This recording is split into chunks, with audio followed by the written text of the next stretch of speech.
बसवा काटा मन चलिले राजा जनक।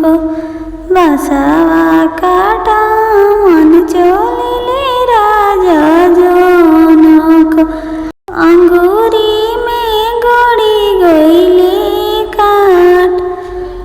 अंगूरी में गड़ी गईले काट। अंगूरी के दरदे मरिले राजा जनक। अंगूरी के दरदे मरिले राजा जनक। शत्रु की बेटी जनी होस। शत्रु की बेटी जनी होस। बेटिया के जन्म ले बड़ा हो दुख होला। बेटिया के जन्म ले बड़ा हो दुख होला। अंगूरी में गड़ी गईले काट। अंगूरी में गड़ी गईले काट। आमन हानि सूरज गोड़ लागिन।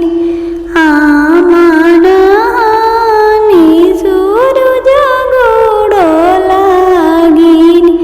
शत्रु की बेटी कहोस। शत्रु की बेटी कहोस। बेटिया की जन्म ले बड़ा हो सुख होला। बेटिया की जन्म ले बड़ा हो सुख होला। जंघिया पवित्र होई जास।